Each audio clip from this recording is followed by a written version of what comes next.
So my voice is audible? Yes, sir. Yes, sir. Okay. Only 28 are there in the meeting. We'll just wait for 2 more minutes, 2 to 3 minutes, then we'll start. And tell your friends to join quickly.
So okay, then I could see 30 participants only, but we'll start.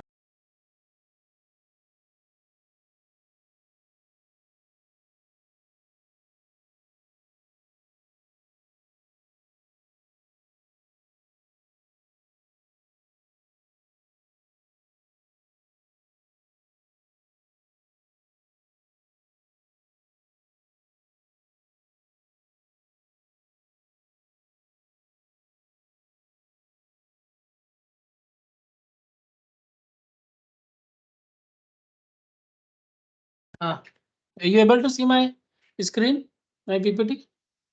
Anyone? Yes, sir. Yes, sir. Okay. Yes, sir.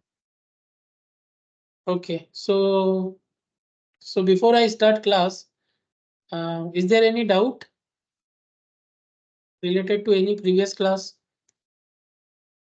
Any in distributions, probability, descriptive statistics, permutations, combinations, variations? Any one of you?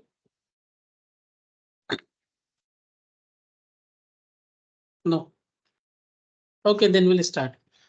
So last time we have seen about one second. Last time we have seen about the types of distributions, continuous and discrete both. So I hope now you all are aware what are discrete types of variables and what are continuous types of variables we usually encounter in statistics. Now we will solve some numericals on binomial and continuous distribution both, so that it will be more clear to you that how to apply these principles in real life. Okay, we'll start. We'll start with binomial distribution. We'll start with binomial distribution. So in this case also, one notation we need to keep in mind that suppose if I'm applying binomial distributions, I will write like this: B bracket small n comma p. Okay, B bracket small n comma p. And if I'm writing like this, x tilde symbol b 10 comma 0.6 means that it is a binomial distribution with 10 trials and likelihood of success is 0.6.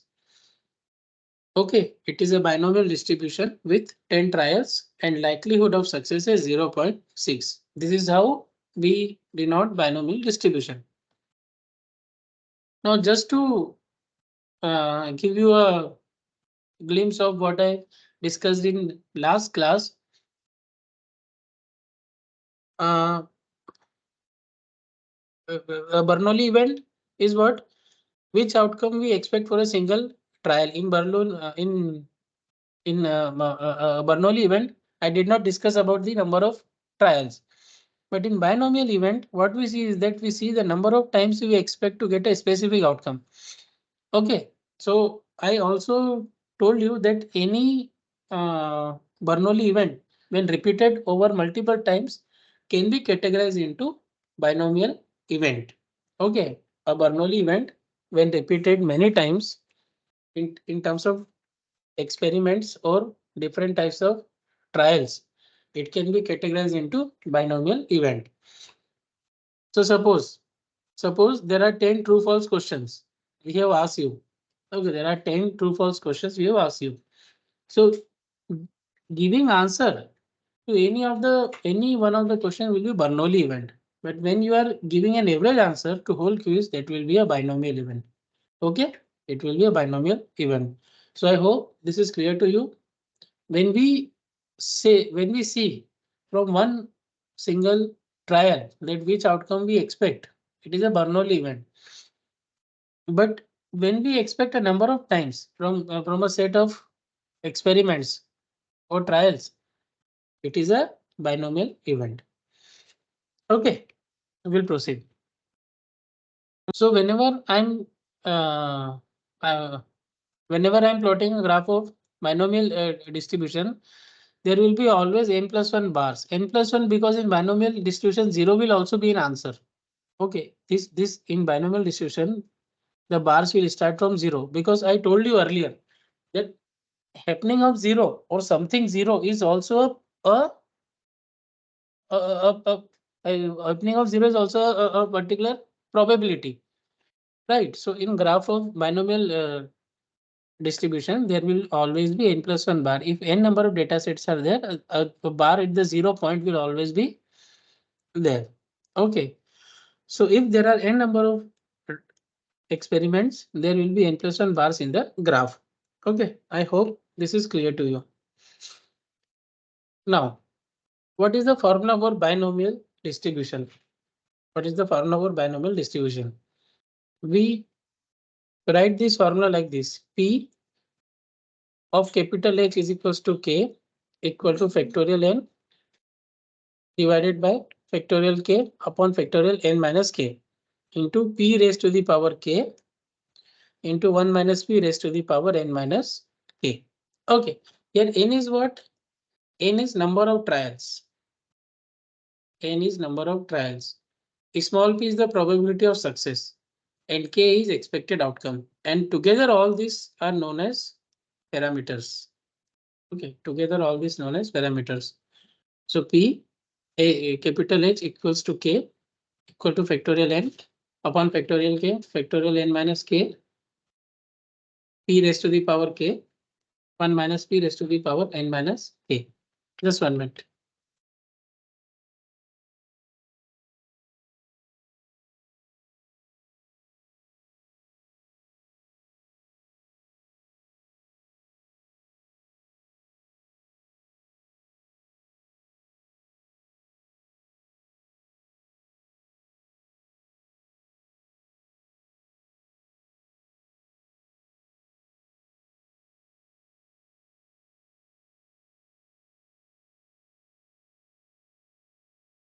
Yeah, sorry.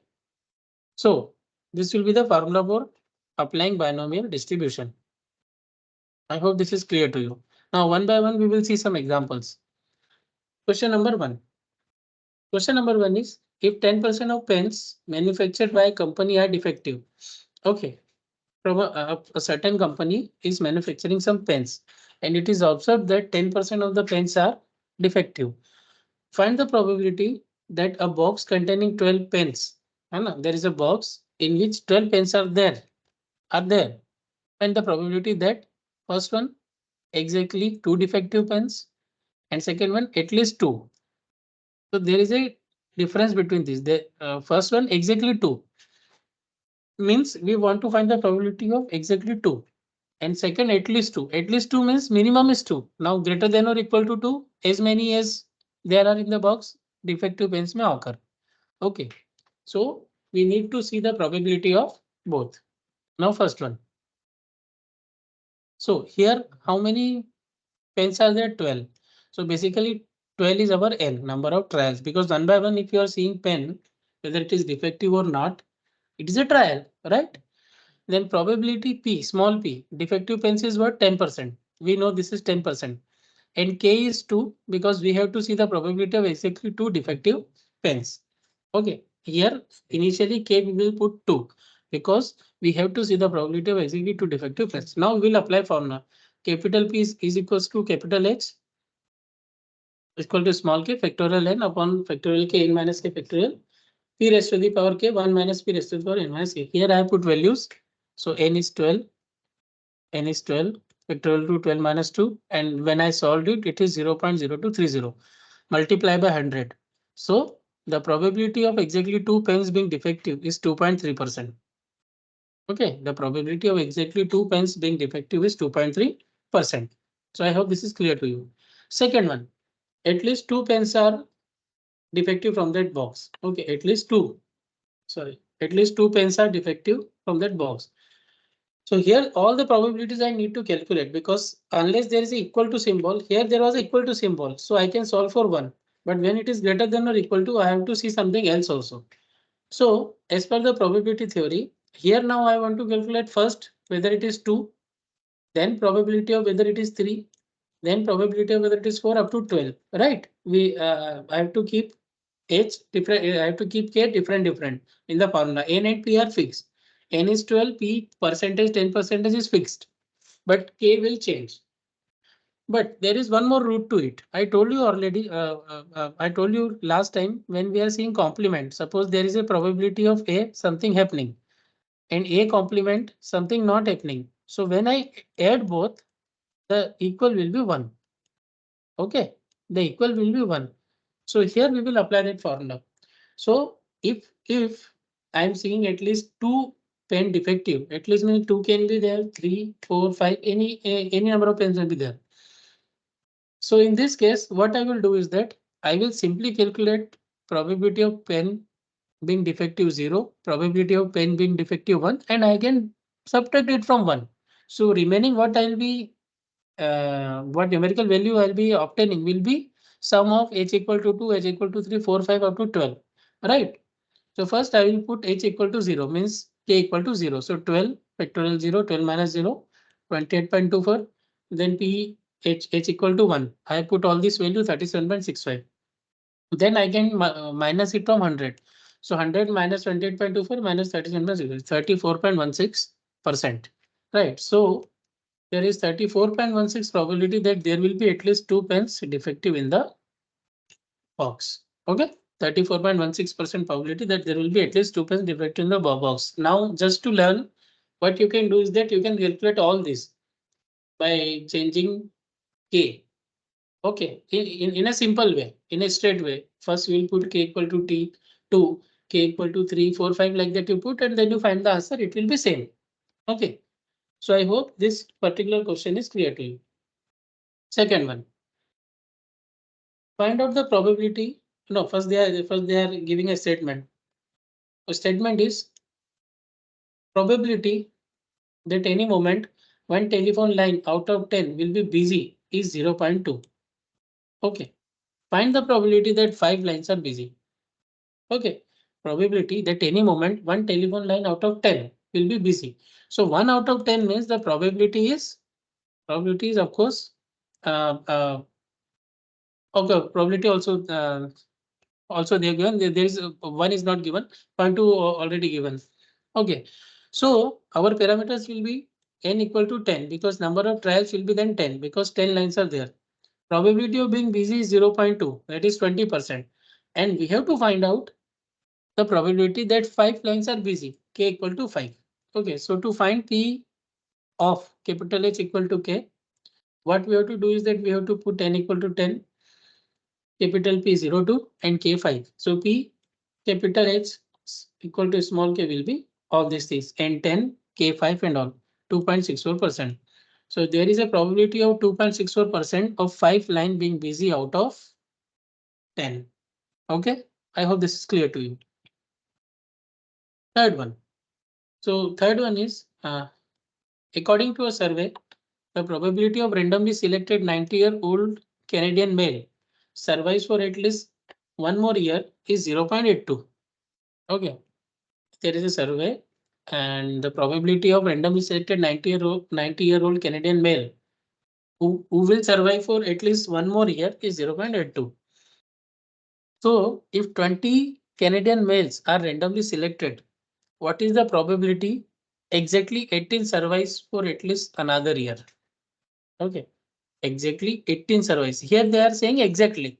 So means my K is directly equals to 18. And survey is being done for 20 Canadian males. So N is 20. And this is sorry, by mistake, I copy pasted BZ equal to P of survive one more year it will come. P of survive for another year. Okay, and I request you all you just take all the things. Sometimes there may be mistake also. Some minor mistakes. Okay, so parameter n equal to 10, 20 for another year 0.82 and K18. So now I'll put all the things in the formula. N 20 factorial 20 factorial 18 20 minus 18 0.8 to the power 18 1 minus 0.8 to the power 20 minus 18. So the answer is 17.23%. The probability that 18 will survive for another year is 17.23%. Means 83% chances are there that they may not survive. Okay, the probability that 18 will survive for another year is 17.23%. I hope the question is clear. Now, I think this is question number 4. Anyway, question number 4.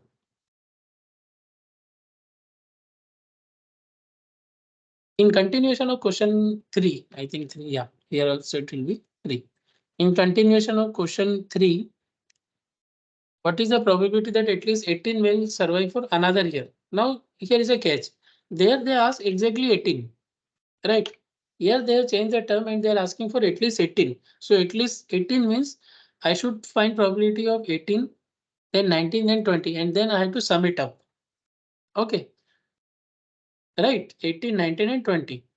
So when first I'll put K equal to 18, then K equal to 19, and K equal to 20. This probability term and factorial n will be same. 0.82 and 20 will be same. We will be changing the K. Okay, so the probability for 18 is 17.23, 8.28, and 1.8. This should be same actually because we have worked out in previous question itself. So probability of at least 18 male survives for another year is 17.23, 8.28, and 18, 27.31%.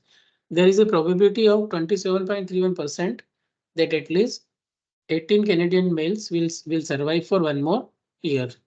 Okay, I hope all three questions, question 1, 2, and 3 is clear to you. Fourth also. Now question number 5. Anyway, I'll change it afterwards. Question number 5.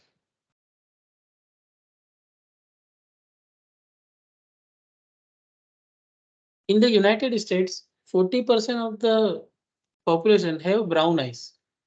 Okay, if 12 people are selected at random, find the probability that 7 have brown eyes, the probability that at least one has brown eye, the probability that no more than 5 have brown eyes. So number of tries n will be 12, right? Because out of 12 people only we have to see all these things. And probability of having brown eyes 40% also will be same. Now we have to do different iteration in that. So we'll take the first one. When they are saying the probability that 7 have brown eyes, here I'll put K directly equal to 7, right? Here I'll put K directly equal to 7. So P of capital H equal to 7, 12 will be same and 0.40 also will be same. K will change. So it is 10.05%. Okay. Then second one, the probability that at least one is brown eye means if it is at least one, then I have to calculate for 1, then 2, then 3, 4, 5 up to 12. But again, I'll apply the complement formula. What I will do then when they're seeing at least one, I can find probability of 0 and subtract it from 1. Still, I'll be getting probability of person. Still, I'll be getting the probability that at least one is brown eye. Okay, so here I will put the formula P of H equal to 0, 99.99%, and then I have to subtract it from 1. Okay, here one thing actually remains. This is H equal to 0, but I have to subtract this H equal to 0 from 1. So whatever will be the answer will be the answer to second question. The probability that at least one is brown eye. Anyway, that you can do later on. Third one, the probability that no more than 5 have brown eyes. No more than 5 means I should go up to the 5. Starting from 0, and I already told you that when you are dealing with binomial distribution, you have to start from 0 because having a 0 means also a probability. So first I will put P of H equal to 0, then 1, then 2, then 3, then 4, then 5. 12 and 0.40 will be common, right? Because probability is same and my number of trials are same. So I'll find probability separately for all. And then I will sum it up. Okay, when I'll multiply it by 100 and I'll sum it up. So it will come around 66%. So there is 66% probability that no more than 5 persons from that group of 12 persons will have brown eyes. Okay, so I hope up to this point it is crystal clear to you. By now, any one of you any doubt?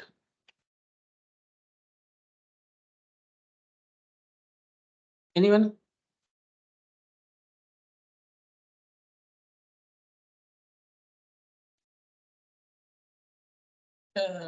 Nivedita Nair, are you there?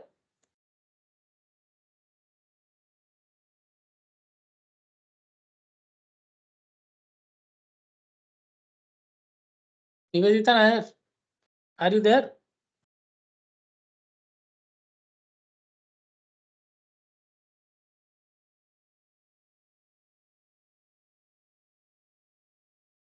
Mumtaz Salim, are you there? Mumtaz.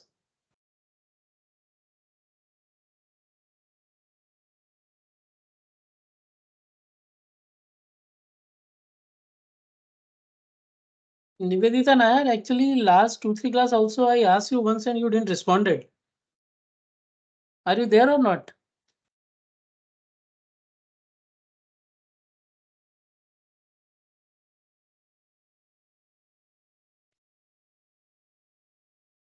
Okay. Mohan B, are you there? You able to hear me?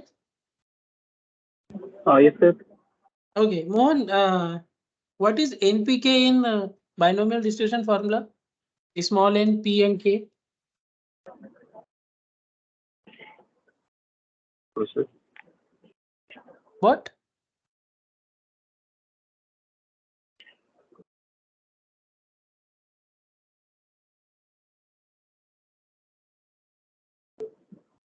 Sorry, sir.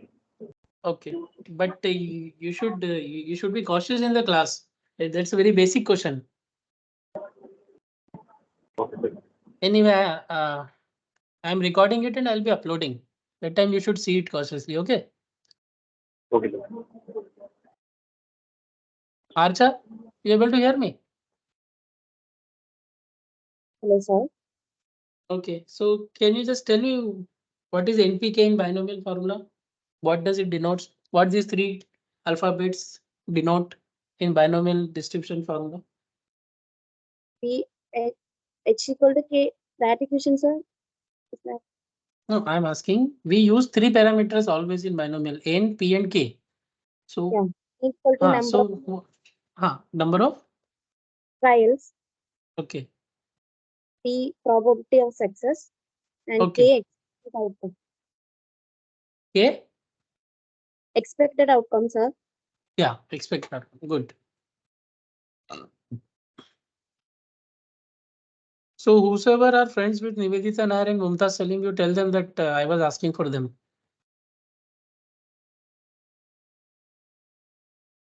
Okay, so now we will proceed.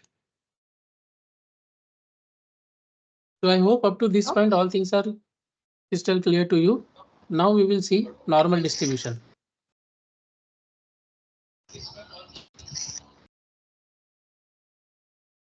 Okay, now we will see normal distribution. Now I told you last time that normal distribution is a type of distribution which is very evident in our nature itself. Okay, from my experience also, I shared my experience with you that I'm teaching statistics from almost 6 to 7 years, and I'm working in the field of environment from last 10 years. So all the time, if I'm analyzing some data, and whether it is related to water quality, air quality, or some other kinds of things, 90 to 95% of the time it will be fitting to normal distribution only. Okay. And when I told you one more thing, that when the number of data points are not 30, because in normal distribution, we have a situation that we should have at least 30 data points or more than that, greater than or equal to 30 data points. So for that only we have devised students T distribution, right? So those two things you will see now. But from my experience, you should learn it very properly. You should see numericals apart from what I'll be showing you in class.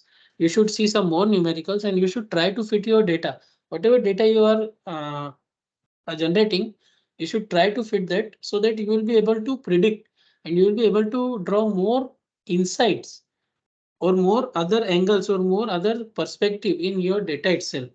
Now, if I don't go ahead and I just told you to suggest you to ponder over it, you yourself think that if you are generally discussing with someone, were you able to draw this much interpretation from it? That yeah, 10% may be like this, 20% will be like this, and this is a scientific basis also. So you yourself think how powerful statistics is. That even if the data is theoretical, we can convert it to some numerical, and with 3 parameters alone, we can predict so many things. Right. So you yourself think in your experiments what all insights you can gain. Right. Just think. Just think how powerful these simple techniques are if you are applying it in your work. So now we will see normal distribution. So here also the like binomial distribution, instead of B we will put N because it is starting with N, normal distribution, and our convention will be N equal to N mu comma sigma square. Mu is mean, sigma square is standard deviation. Binomial distribution was a discrete distribution, so it was working in number of trials, probability, and expected outcome. But here, since it is a continuous distribution, it is based on the continuous data variable. Instead of NPK, we will be using mu and sigma square. Okay, and mu and sigma square is clear to you now. So many times we have already seen. Now, a typical normal distributions looks like this. I have already shared this with you, and you should not be confusing now what is P of y and what is only y. Y is the that particular specific outcome, and P of y is its probability. So it will be from 0 to 1, and this will be from a mean to a particular point on the negative side, and from mean it will be on the positive side, right, to a certain point. So a typical normal distribution looks like this. There will be a mean value, and majority of the value will be agglomerated around that mean. Okay, will be agglomerated around the mean. And in that case, most of the values are centered around mean and the graph is symmetric to the mean. Okay, this is about the normal distribution. Second one, I would like to discuss with you a very important law. Okay, this law, when you know that Harvard and Stanford professors are very famous for predicting the outcome of an election, right?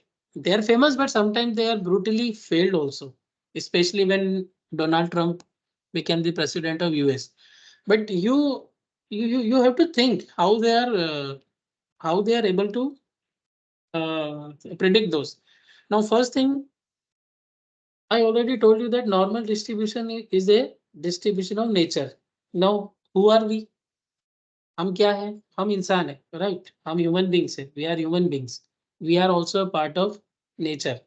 So when you see an individual or you are dealing individually with one scientist or 4 or 5 friends, you may not be able to grasp a broader picture. But when you see masses, like a country like India, 140 crores of people, 1.4 billion people.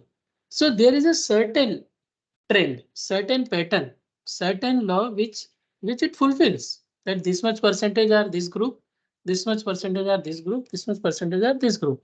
That is the reason governments are able to make policies, predictions, and all. Of course, all policies may or may not be effective, but when they make any policy, it does have certain efficiency.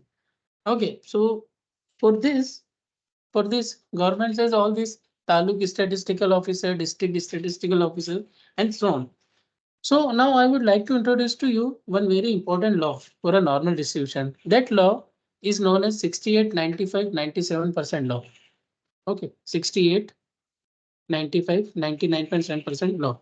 And it is purely based on the standard deviation. Okay, so suppose if this is my mean, mu 68%, and I'm going one standard deviation back and one standard deviation advance. So 68% of the outcome falls within one standard deviation away from mean. So if I'm going 1 unit of standard deviation back and forth towards plus, one minus and towards plus. So always 68% of the outcome will fall within one standard deviation away from the mean. Okay. Second one. 95% of the outcome falls within two standard deviation from the mean. If I'm going twice of the standard deviation on the negative side and on the positive side, then 95% of the outcome will be within two standard deviation. Means if I'm making a decision, I can very well say that, yeah, 95% is the chances that between this to this population will be lying. Okay, the population will lie between this to this. Third one. Third one is 99.7% data within three standard deviation. If I'm going one more step ahead, three times, mu minus 3 sigma, mu plus 3 sigma, then 99.7. So now you see the picture. Now you see the clear cut picture that if I'm just deviating three times from standard deviation from mean and three times from on the plus side, three times on the negative side.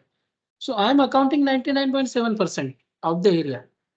You yourself think now how this internet giants like Google and Facebook are able to give you a particular ad or particular advertisement to you. Many times you will be taking a part in survey, right? You will be taking a part in survey. So you think that it is by device, it knows my location. If I'm in Kerala, I'll be seeing ads in Malayalam. If I'm somewhere in Madhya Pradesh, I'll be seeing ads in Hindi. But it is not like that. When you take a part in survey, when you are searching something, all this data will be recorded and there will be a real-time curve. Real-time curve. In that curve, they will only simply say, yes, I'm ready to give up on 5 to 10% population.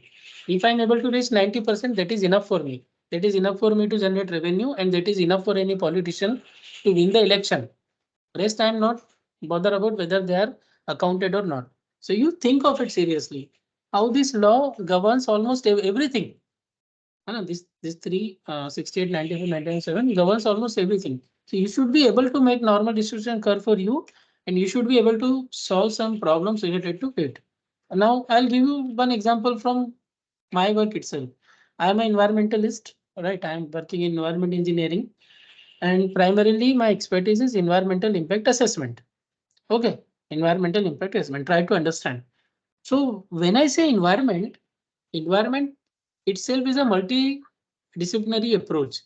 I will have air, water, soil, noise, ecology, terrestrial ecology, aquatic ecology, sediment ecology, surface water, groundwater, then radiation if it is a mining industry, then if I'm working in coast, like we are working in Kerala, then coastal erosion, right? Then if I'm working something in the area of rainfall, then there will be relative humidity, meteorology, and all those things. So you just think, as an environmentalist, I have to take care of almost 15 to 16 variables in this. But we will not go with that. What we will do, we will see the type of industry and we will see out of 100%. Okay, out of 100%, what are those 4 5 parameters of concern having an impact on remaining 60 70% of the study, right? Having a study, that graph I can make a correlation. And if I come to know that air, water, soil, noise only are contributing to 80 to 85% of the data, remaining variable I'll be keeping quiet, or I'll be just loosely addressing it, but I'll be taking care properly of these 4 parameters, which are responsible for 80 to 85% of the variation in environment, right? Which are responsible for the 80 to 85% variation in the environment. That only I will take care in my study. So all these things also you can do using normal distribution. Now actually you all are starting, but when you are doing it, you will slowly observe it. And apart from statistics, always keep in mind that statistics is a subject where you need two things. One is plain mathematics, where you should know how to do plus and minus, and simple common sense.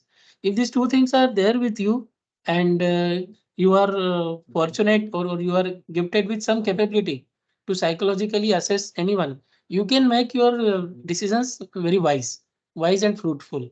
Okay, so don't think that it is just limited to your subject when you are seeing it, because I am saying this from my experience. Why I'm telling you all this, because I have gained something after teaching statistics for a long time. It has not only benefited me for the subject, but it has benefited me in my personal life also, many times when we take decisions.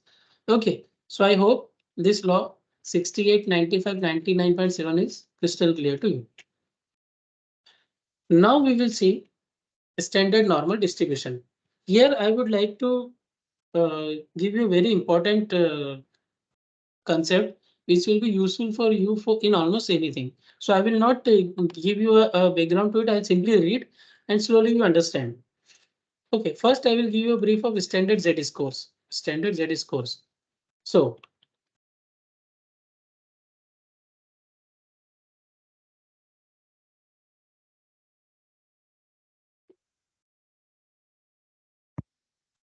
standard Z scores. A certain graduate school requires all prospective students to take either the graduate record examination GRE or Montana reasoning test MRT as part of application procedure. But unfortunately, for comparison purpose, GRE and MRT are graded on different scales. Their scales are not same. You can only compare two things when they are coming from a same reference, right? Same background or same reference, but their scales are different. So the totality of GRE scores have mean of 500 with a standard deviation of 100, while the Montana reasoning test averages 60 with a standard deviation of 20. This much you just keep in mind now. Total of GRE scores have mean 500 with a standard deviation of 100, while the MRT averages 60 with a standard deviation of 20. Now, let's say there are 5 applicants, A, B, C, D, E. Okay, 5 applicants, A, B, C, D, E. And 3 are appearing with GRE, 2 are appearing with MRT. And keep in mind, all for all of them, the seat are fixed. Seat are fixed. Right. It is not like for GRE seats are different, MRT seats are different. They have to compete on a single college. Right, but their base is different. Now for GRE score is 700, it is 450, MRT 70. And again the D1 it is 600 and MRT 1110. Here I cannot say that if 700 is more, it is good than 70 because their reference scale is different, right? Now in that case, what we do? We do standardization. Okay, we do standardization means Whatever may be their base, I will try to convert it to a standard scale where I can very well compare them. Okay, where I can very well compare them. And when I convert this to scores, those are usually called as Z scores. Those are usually called as Z scores. Now, what is our problem in this? How is the school to compare and rank the scores? Some of which are based on one type of skill and the rest on the other type. Example, just now I told you, how do we know which is better score, a 700 on GRE or 110 or on MRT? So the solution is we will convert those into standard scores or Z scores. Okay, we will convert those into standard scores or Z scores. So the formula to convert that is, if suppose X is a data point having mean mu and standard deviation sigma. Okay, X is our data point. Now we very well know what is mu, what is sigma. Then the standard score or Z score of the data point X is the number. Z equal to X minus mu upon sigma. X is any data point. It may be first one, second one, third one. Mu is the mean and standard deviation we know. And the outcome what we are getting is Z. Now I hope you know what is mean, what is standard deviation. Then now we will proceed. Now I'll come to our example. This is applicant A, B, C, D, E. This is the test they have taken. This is the raw score. Okay, this is the raw score and these are the mean. They already told that mean for GRE was 500 and mean for MRT was 60.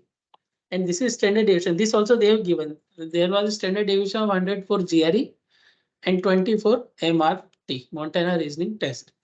First, I will do X minus mu because in my formula, the first term which I'm encountering is X minus mu. So X is what? 700.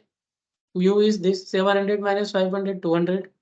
450 minus 500 minus 50. 70 minus 60, 10. 600 minus 500, 100. 110 minus 60, 50. Right? Then I will divide it by my standard deviation. So 200 divided by 100 is 2. Minus 50 divided by 100 is minus 0.5. 10 divided by 20 is 0.5 and so on. I hope you are parallelly getting what all I'm saying. So now this basically is a standard score. This basically is a standard score. Okay, why it is a standard score? Because when I'm subtracting it from the mean and when I'm dividing it from standard deviation, I have taken it on the same scale. Now my mean and standard deviation is same. The numerical value may be anything. Numerical value may be 100, 500, 600. But the reference base of that, once I have divided it by standard deviation is same. Because the standard deviation in mean for GRE was different.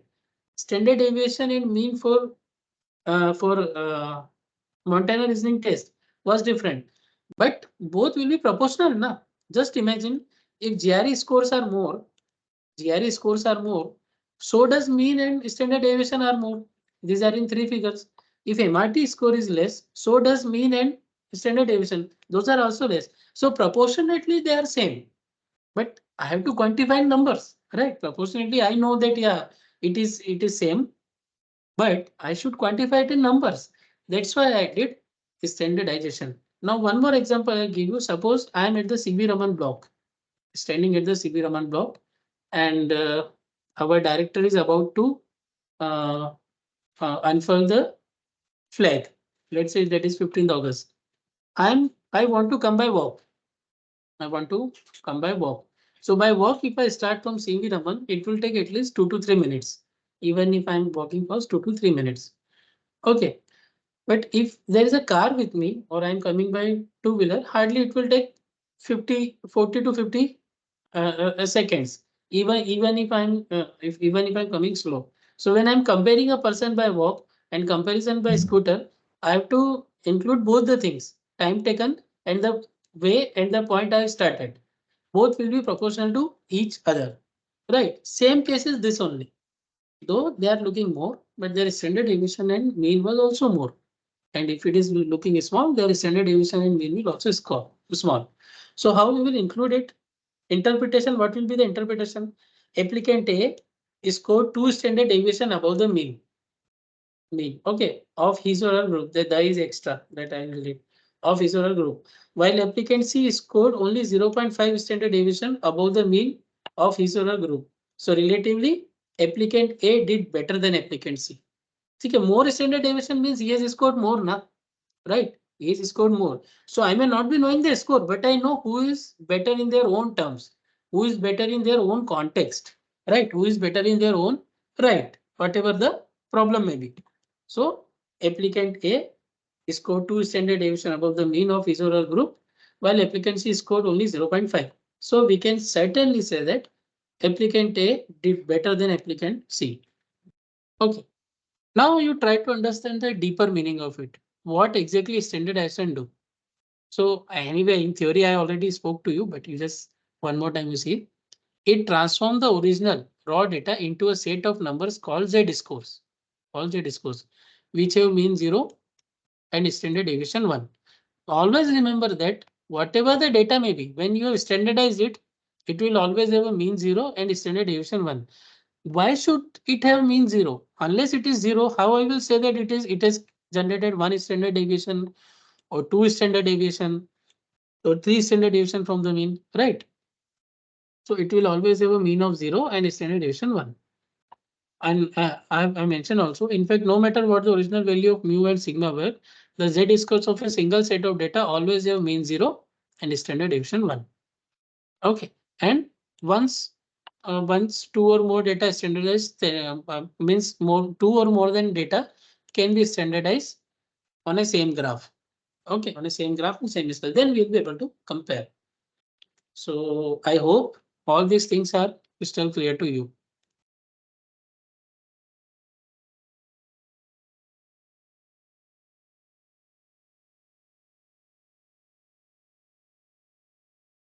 Mohammed Nasik, you able to hear me?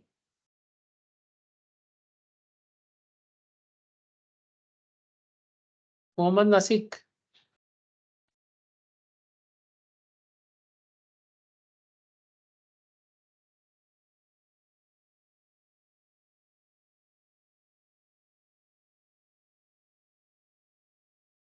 Kartikanath PR, you able to hear me?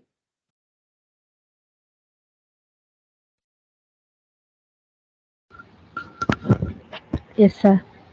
Okay, so can you please simply, I mean, in short, can you brief about standardization? Why we need it? You directly respond to this question. Why we need standardization? Mm. Sir, if we need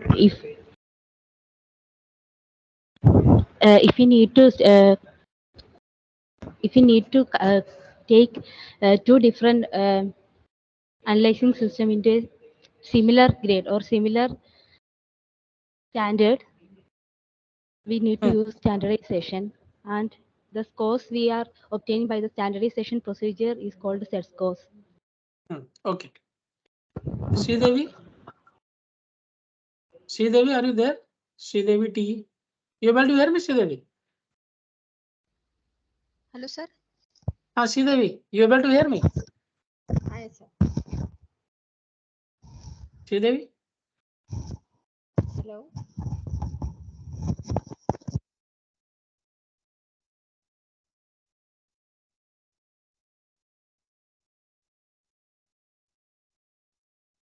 Okay.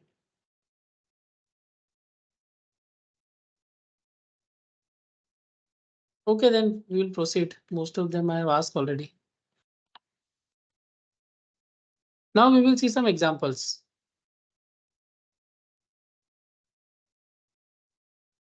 Question. The question number is not correct, of course. So, question number 7. Verbal scores on the GRE are normally distributed with mean mu of 500 and standard deviation of sigma 100. If a student scored 643, what percentage of those who took the test ranked higher than he or she did? The question is, there are some scores on the GRE and the scores are normally distributed with mean 500 and standard deviation of 100. Okay, now they are asking if a student has scored 643, so what percentage of those who took the test ranked higher than he or she did? Okay, of that particular from that particular person, what percentage of people were higher or lower? Okay, so before I start this example, I would like to brief you about one table. In statistics, we cannot always go and calculate the areas. There are some ready-made tables for it that only we use. And when I'll be taking your exam, this table printout I'll be giving to you for referring. So here what we do is that this is a normal distribution curve. Okay. And when you are seeing Z scores, this is the total Z score, capital Z, and small z is any particular Z. So when you are seeing Z scores, you will need the area of that portion under the curve. Okay, because total area leads to 1. Total area leads to 1. So there will be a Z score. You can see here. It starts from -4. Sorry, 2 up to +4. Okay, -4 +4. And corresponding to each Z score, the proportion of area is given. Okay, corresponding to each Z score, proportion of area is given. So suppose if this is Z, suppose my Z is -3.06, let's say here. So my area under it will be 0.0011. Okay, total will be 1 only. This is the fraction of that 0.0011, and it will be on the left side. If I'm telling Z here, then I will draw a line here, a vertical line, and whatever area coming under this will be my proportion for that corresponding Z score. Okay, and we know Z is what? A random variable with a standard normal distribution. In this case, we can take it as a Z score. Now we will see some questions. So question anyway, I have already read. Now we will try to plot it on normal distribution curve. Now you all know that central line in a normal distribution curve is mean, right? It is 500. It is mean 500, and standard deviation is 100. Now they are clearly asking that if a student scores 643, what percent of those who took the test ranked higher? Higher means if I go this side, I am going on the lower side. So I should know the area of this hatched portion above 643. Then only I'll be able to know the percentages. What percentage of those who took the test rank higher than he or she did? So this is the normal distribution curve, mean 500, and that particular score is 643. Now first I will convert it to a standard Z score. Okay, so how I will convert it? 500 is fixed, 100 is fixed, mean is fixed, standard deviation fixed. I will take my data point X, which is 643. So 643 minus 500 upon 100 equal to 1.43.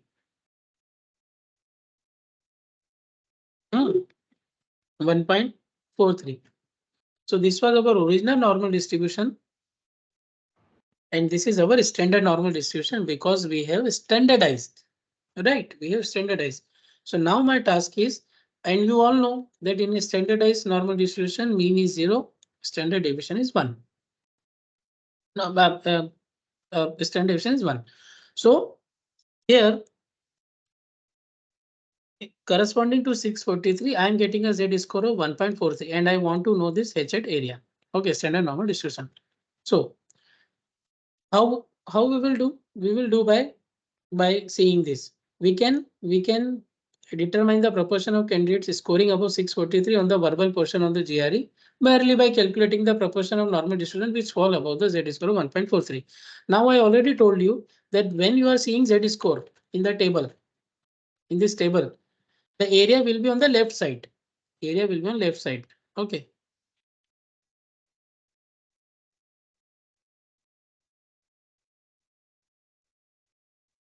If this is a curve and this is my Z, I have to see the area this side. Anna, the table is for this side. But here in my question, I want to see the higher ones, H area. So what I can do is that I can subtract it both from 1. So now my Z score is my Z score is 1.43. Right, my Z score is 1.43. So I will go in that table.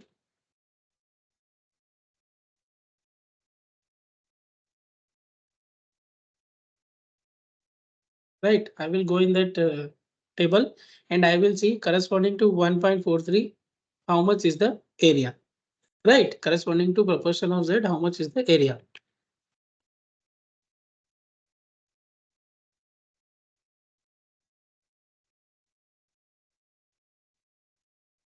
Adira VC, are you there? You able to hear me?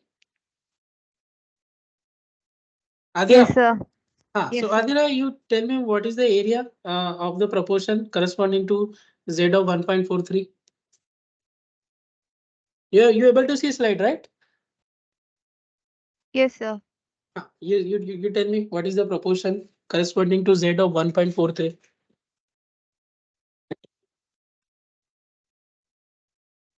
Sorry, sir. Uh, I don't know. No, you have to see. There is nothing to know and not to know. You have to see in this table. I told you now, there is first column for Z score, second is for the proportion. Okay, anyway, you leave. Anjana EI, you able to hear me? Sir. Can you tell me what is the proportion of the area corresponding to Z score of 1.43? Can you trace 1.43? 9236. Yeah, that is 0.9236, right? 0.9236. 0.9236 means 92.36%. This one, where I'm making it with the red line, right? So,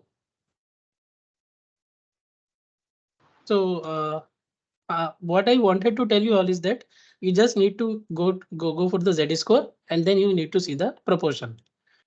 Okay, good. Now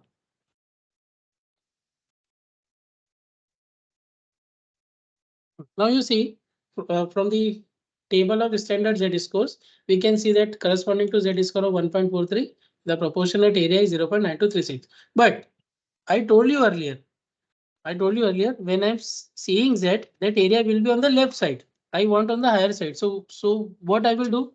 First, I will convert it to percentages, 92.36%, and then I will subtract it from 1. That is 100%. So when I subtracted it from 100, my answer is 7.64 percentage. Right, 7.64 percentage. So we can conclude that 7.64% of all candidates taking the GRE score above 623. So that means that any student scoring 643 can therefore be sure of easily qualifying the top 10% of all the students taking the GRE, since only 7.64% could have scored higher. Right? I hope up to this point it is clear to you. Now we will see some different angle of this same question. Now, in continuation of question 7, we know that only 7.64% of the student scores above 643. Okay. Now, it would be useful and interesting to know what score will qualify a student for the 5%. Earlier, I had a score of 643, right? And I found out that 7 point something percentage would have scored higher than 643. Now, my question is reverse. What score would qualify a person into top 5%? Okay, what score would qualify a student or a person into top 5%? We'll see one by one. Now, this is our original normal distribution. Mean is 500, sigma is 100, and this X I don't know, but I know that this area should be 5%. This area should be 5%. X I don't know, but I know that this area should be 5%. So how I will apply my formula? Formula will be Z equal to X minus 500 by 100. 0.0500, right? So that means in the table now, instead of corresponding to Z score, I have to see a particular value, I have to see a particular proportion, and then corresponding to it, I have to see the Z score. Okay, corresponding to it, I have to see the Z score. So here my formula is 5% of the standard normal distribution lies to the right of Z X minus 500 by 100. So 5% of a standard normal distribution lies to the right of this particular Z equal to 1.64. Okay. So for that percentages, I calculated 1.64. Now I'll tell you how it has been computed. First thing you should keep in mind that for 7.64%, for 7.64%, no, my area was 92.36% on the left side.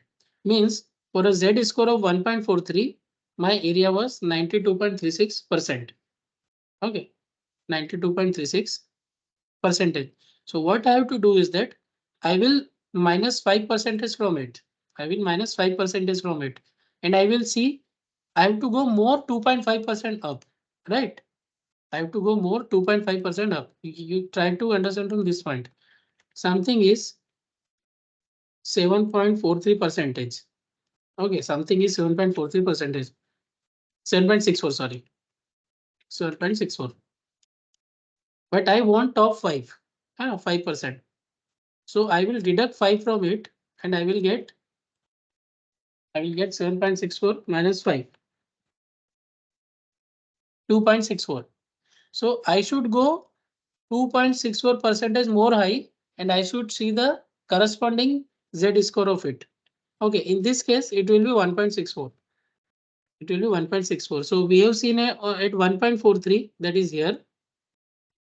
Okay, when I go more 0.250% up, okay, more 0.250% up, 0.9236 plus.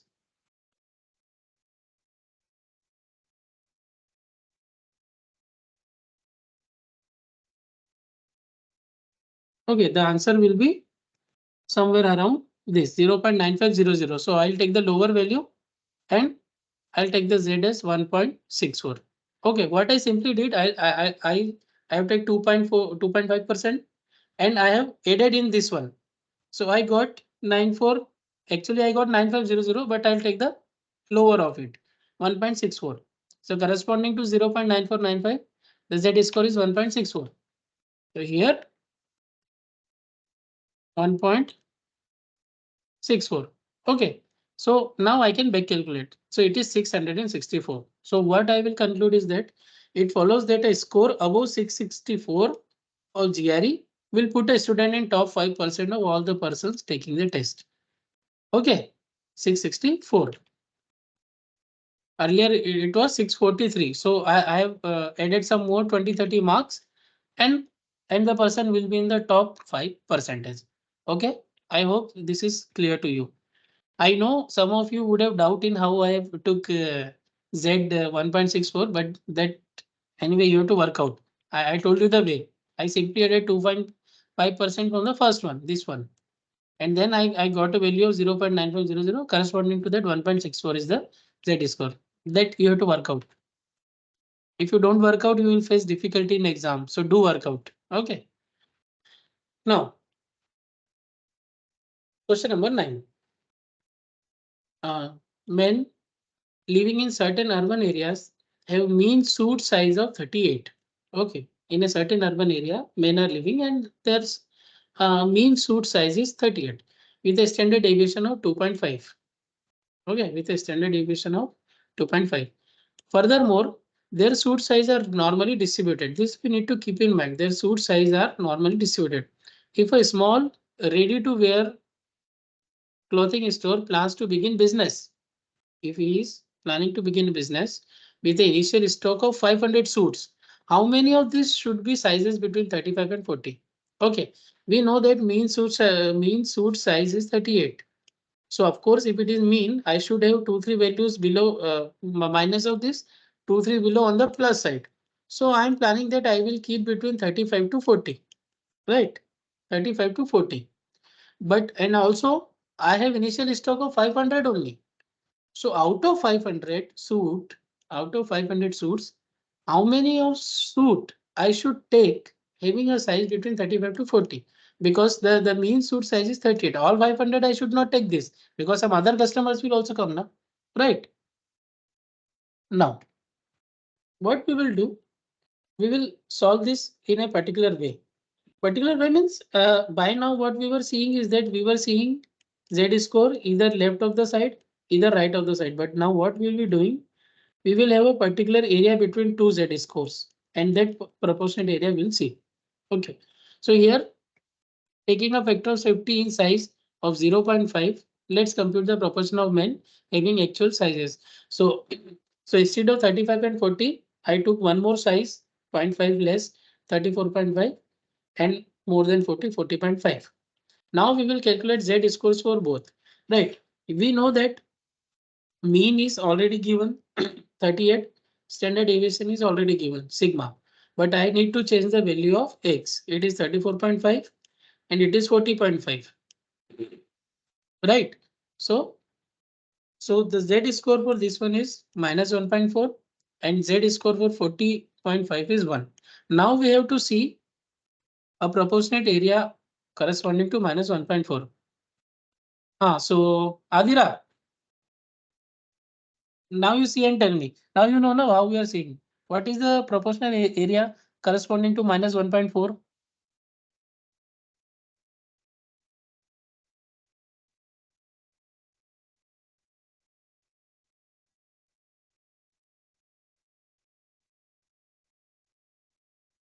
Hello?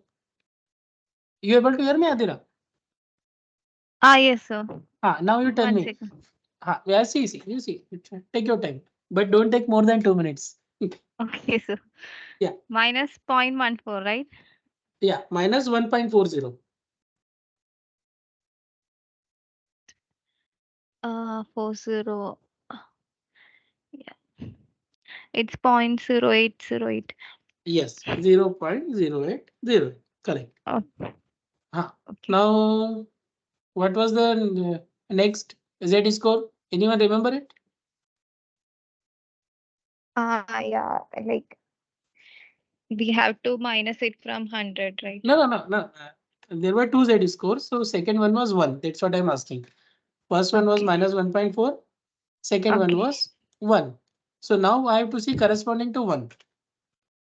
So corresponding to 1, there will be, here it is 0.8413 in the first column, 10th or 12th entry. Corresponding to plus 1, 0.8413. Right?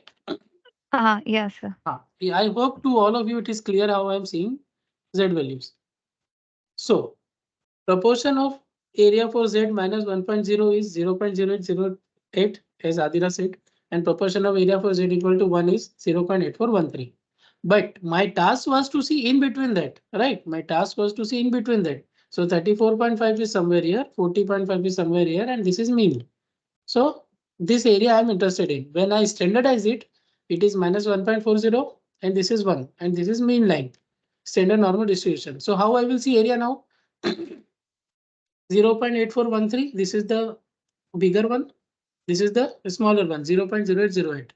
So when I subtracted it, it is coming 76.05%.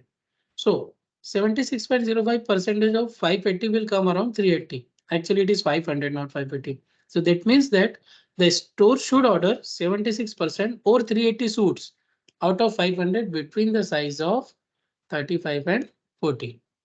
Okay, now you just imagine with simple data. With simple data, how you are able to see it, how you are able to analyze in numerical terms. This is, and that is the reason statistics is one of the mandatory condition when you go for data analysis and business analysis. Okay, any business, the bigger ones, they will have a lot of data based on them and they will do only data driven decision making. Always keep this in mind. They will do only data driven decision making. Okay, now last question. I know today it's going 6:45, but last question. Experimental results in child development show that ages at which children learn to walk are normally distributed with mean 11.2 months. Okay, and a standard deviation of 0.4 months. They are saying that if a kid is started to walk at 11.2 months, no, not if this question will come second. They are just simply showing some result. Experiment result in child development show that ages at which children learn to walk are normally distributed with mean 11.2 months and standard deviation 0.4. And there is one theory. There is one theory which classifies as early walkers those children aged among the youngest 2% according to the time they learn to walk. Some 2% of the children will be there, or kids will be there, who will be youngest than this, but they will learn to walk fast, and they are categorized as early walkers. Okay, but we don't know how many months old they will be. That only our task is. 11.2 months and standard deviation 0.4 is a experimental data where they will normally learn to walk. But there are 2% of such students who are early walkers. So we need to find their age in months. Okay, now we will just see how we'll go ahead. So let's say the unknown age is X. Okay, then as per the question, the definition early walker implies that 2% of the normally distributed data falls below X, right? Because they will be below X only. More than means the age is more. But we have to find, they have already mentioned, those are the youngest kids. Youngest means age less than 11.2. Okay, so that means that we need to see 2%. 0.02 of a standard normal distribution lies to the left. So as per my formula, z equal to x minus mu upon divided by sigma. X minus 11.2 is mean and standard deviation is 0.4. So I have to see a z score nearer to 0.02. So I'll go and see in my table 0.02. I will search 0.02 somewhere. 0.02. So the most common will be after 0.197 and below 0.020. So any one of the values we can take. Okay. In this case, we have taken minus 2.05, the first value. Okay, you can see here, it is here only. Minus 2.05, 2.06. So we have taken minus 2.05. Now, we will put this in our formula. As you can see, that's a original normal distribution, and this is standard normal distribution. I'm interested in this area because those are the youngest, and the youngest 2%, that too. So I will put my values here. I will find X as 10.38. So it follows that children who learn to walk at age 10.38 months or earlier are classified as early walkers. Okay, I hope you are getting the question. They have not specified age. They simply say that those are only 2% of the total children who learn to walk at the age of 11.2 months. Okay, who learn to walk at the age of 11.2 months. So we need to find that age which satisfy the criteria of 2% youngest kids. Okay. So with this, I have finished some numericals on binomial and normal distribution. And next class will be on statistical estimation. And last will be on hypothesis test. Maybe two more class will be there and statistics will be finished. Now I would like to request you all, if you have any doubt, you can ask me. Anyone? Feel free if you want to share anything or if you would like to ask any doubt. Or if you want anything to be repeated again.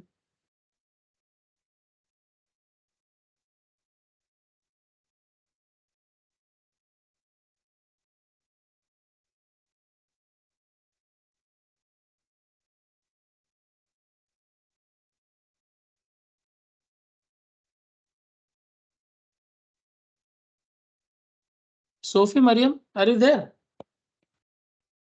Sophie? Yes, You sir. were? Sophie, so how was today's class? Means whether you were able to understand everything or still there is something which gone as bouncer or you need to work out. Just brief, short, in short. Sir, the class was nice. I understand almost the portions, but I have a doubt that in the previous question, one question that 5% and 95%, we considered the lowest one, that is 94.95. Is there any problem we take that 95.05%, then the value become 1.65? No. There is no problem, and there will be only a slight difference of 5 to 6 marks. So when you are actually making a decision, you can take both and you can choose on your own because that will be in a certain range only. Right? It will not be very abrupt like directly 25 or 30 marks are less or 25 to 30 marks are more. It will be in a range of 5 to 6 marks. So based on the situation and based on the intent of the work, like what you are intending to do, you can choose both. Or if suppose you have any doubt, what you can do is that you can take both and you can take average of both. like 2.05 and 2.06 you said. You can take average of both and you can go ahead. Okay, sir.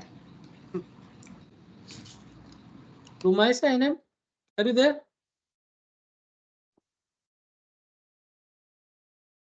Yes, sir. Okay, so you just tell me your experience of today's class. What you were able to grasp from today's class?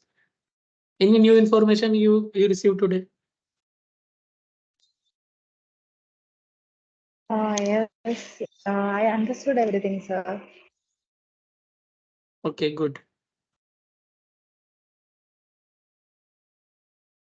So if no further questions, okay then. Okay. I declare this class is over for today and I'll convey to you on the group. Okay. Bye. Have a nice day. Thank you, sir.